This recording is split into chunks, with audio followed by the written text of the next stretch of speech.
안녕하세요. 역사 돋보기입니다. 중국과 대만의 관계는 풀리지 않는 고질적인 역사의 문제를 공유하고 있는데요. 중국은 대만이 본인의 소유라며 자기네 역사라고 우기고, 대만은 중국과 구분되는 별도의 국가임을 강조합니다. 올림픽이나 월드컵 등 각종 국제 행사에서 대만을 별도 독립된 국가로 표기하면 중국 정부가 미쳐 날뛰며 정정을 요구하죠. 혹은 한국의 대만 출신 연예인들이 대만의 국적을 강조하면 중국 정부가 또 난리를 치죠. 아니 대체 그렇다면 누구 말이 옳을까요? 어쩌다 대만이 누구의 역사라고 딱 잘라 말하기 어려운 지경에 이르렀을까요? 대만의 역사가 누구의 역사인지 파악하기 위해 일단 대만의 전체 역사를 쭉 훑어드리겠습니다.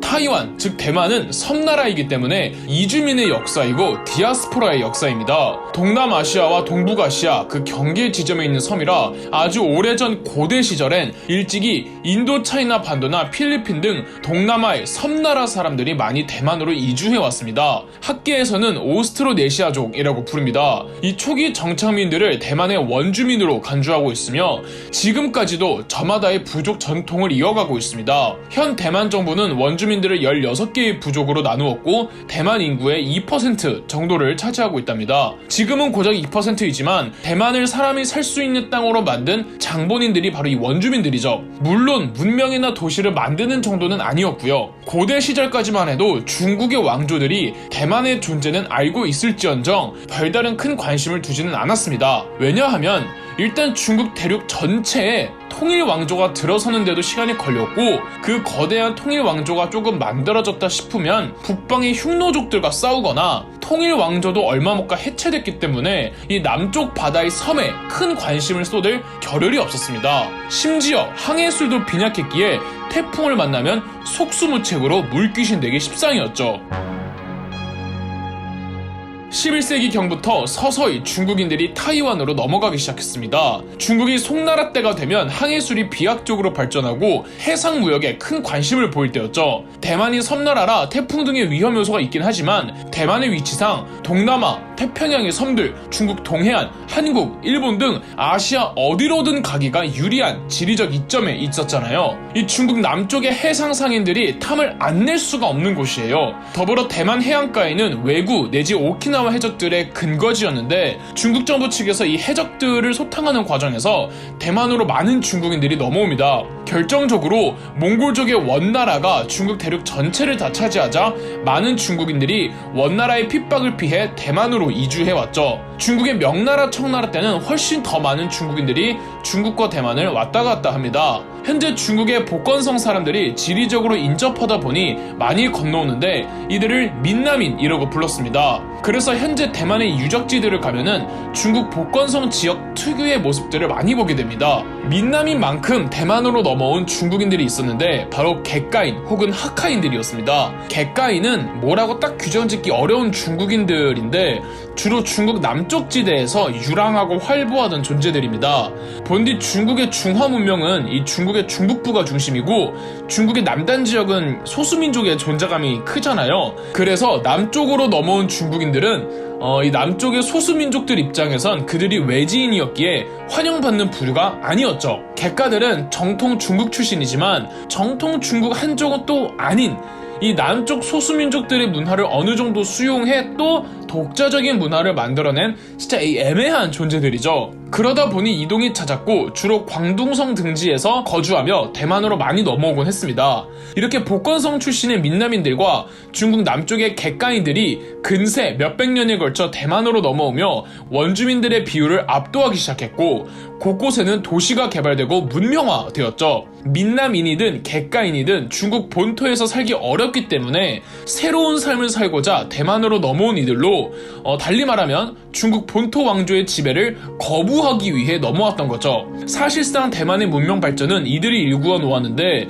그래서 송나라에서부터 청나라 때까지 대만으로 넘어온 중국인 디아스포라들을 본성인이라고 칭합니다. 대만이 동아시아에서 지리적 요충지라는 건 당시 대항해 시대를 맞이한 유럽의 국가들에게도 대단히 매력적인 요소였습니다. 대만은 동남아로 넘어 동아시아까지 오는 그 거점 역할을 할 수가 있거든요. 처음 대만의 존재를 유럽에 알린 나라는 포르투갈이었고 16에서 17세기 스페인, 네덜란드인들이 대거 대만으로 들어와 대만 곳곳에 요새를 세우고 대만 사람들과 교역을 하죠. 네덜란드는 스페인을 대만에서 쫓아내면서 한때 대만 전체의 경제권을 다 장악했던 적도 있었습니다. 특히 사탕수수가 주요 품목이었다고 하네요. 대만에 결정적으로 이 국가가 수립될 수 있도록 토대를 닦은 배경엔 정성공이라는 사람을 빼놓고 이야기할 수가 없습니다. 때는 청나라인데 청나라는 중국 한족이 만든 국가가 아니라 북방의 만주족들이 세운 나라입니다. 이 청나라가 중국 전역을 다 차지하자 중국 한족들은 중국 대륙의 남쪽 지역에서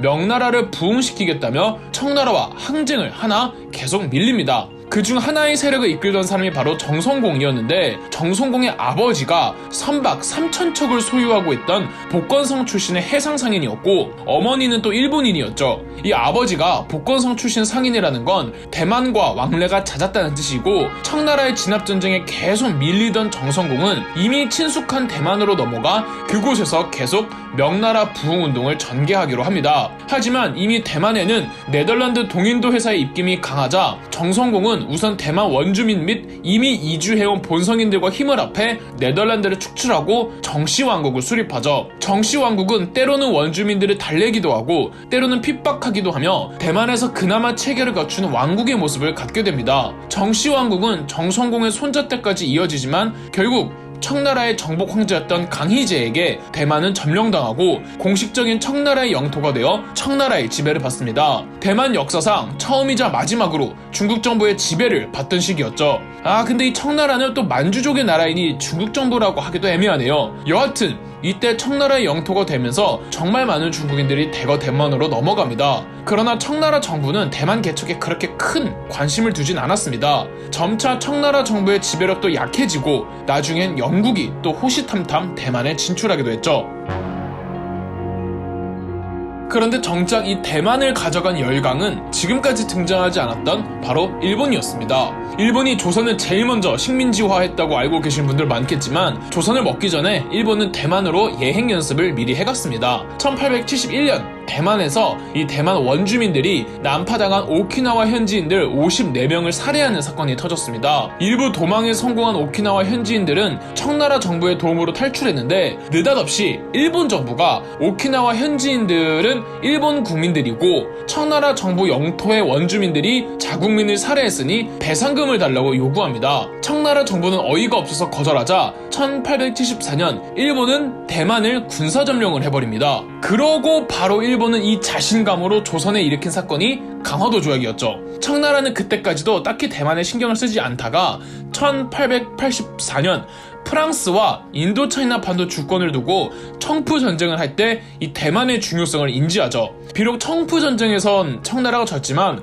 청나라는 대만에 대한 영향력을 확대해 가려고 하지만 1895년 청일 전쟁에서 청나라가 패배하자 시모노세키 조약에서 청나라 정부는 대만에 대한 모든 주권을 일본에게 양도하면서 대만은 일본의 첫 식민지가 됩니다. 15년 후 조선 역시 일본의 식민지가 되고요. 일본이 한국의 식민지를 시작하자마자 그렇게도 교묘하고 악착같이 나올 수 있었던 건 다 대만에서 한번 하고 왔기 때문이었죠. 물론 대만에서도 타이완 민주국이 이 자체적으로 수립되는 등 독립운동가들의 활약이 있었지만 일제는 더 강력하게 진압했고 2차 세계대전 중 태평양 전쟁이 터지자 징병제 문제, 자원수탈, 정신대 및 위안부 등 대만도 우리나라와 똑같은 아픔을 일제로부터 당해야만 했답니다.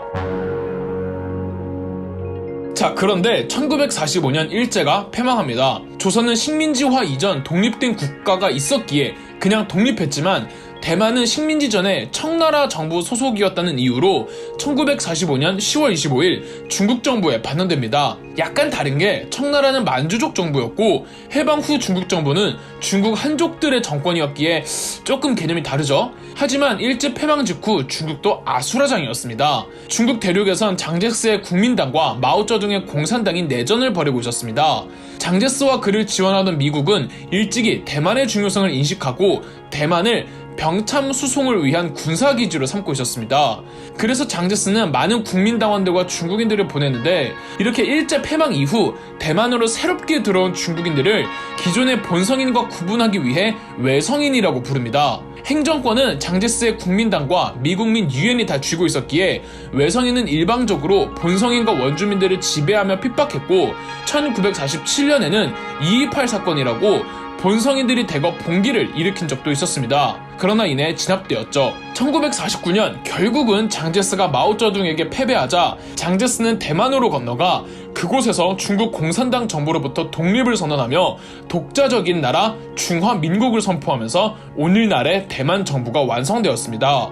그리고 공산당 정부를 원치 않았던 중국인들 무려 200만 명이 대만으로 넘어오기도 했답니다. 대만 중화민국의 초대 총통 장제스는 늘 대만에서 중국 본토로 넘어가 수복할 것을 꿈꾸었지만 그것은 비현실적인 것이었고 대신 대만 내 경제개발을 성공적으로 이끌어냈으며 한국전쟁과 베트남 전쟁에 지원하며 또 많은 달러를 벌어왔죠. 그러나 대만 정부는 냉전이 심했던 시대에는 공산주의 국가들의 반대로 국제적인 미승인국으로 간주되었고 냉전이 완화되었을 땐 미국이 중국과 친선 외교를 한다며 대만 편을 들어주질 않았습니다. 대만 정부는 상황을 타개하기 위해 이 본성인 출신의 정치인들도 많이 등용하고 민주화 및 경제개발에 몰두하며 한때 아시아의 4마리 용 중 하나이기도 했답니다. 이후로 대만은 중국과 미국 사이에 따라 미국이 대만을 적극 원조해주기도 하고 가끔 외면하기도 그랬죠. 그러면서 대만도 정권 입장에 따라 중국과 반목하기도 중국과 경제문화적으로 교류하기도 했답니다. 그렇지만 요 몇십 년 중국과 미국의 사이가 좋아질 틈이 안 보이면서 중국과 대만 역시 사이가 더 멀어지고 있죠. 이렇듯 대만은 딱 잘라 누구의 역사라고 말하기가 애매합니다. 그러나 대만의 역사는 저 오래전부터 중국으로부터 벗어나려고 했던 역사였습니다. 물론 중국에서 넘어온 중국인들이었지만 중국 정부로부터 환영받지 못하는 존재들이 디아스포라가 되어 대만을 일구어낸 거죠. 따라서 역사적으로 평가했을 땐 완전한 중국의 소속이었다고 할 순 없는 거죠. 더불어 현재의 대만 중화민국은 현 중국의 공산당 정부를 부정하면서 수립되었기 때문에 중국 정부의 일환으로 보기도 어려운 거죠. 여러분은 대만의 역사에 대해 어떻게 생각하시나요? 그럼 역사 돋보기였습니다. 영상 재미있으셨다면 구독과 좋아요, 알림 설정까지 해주시면 감사드리겠습니다.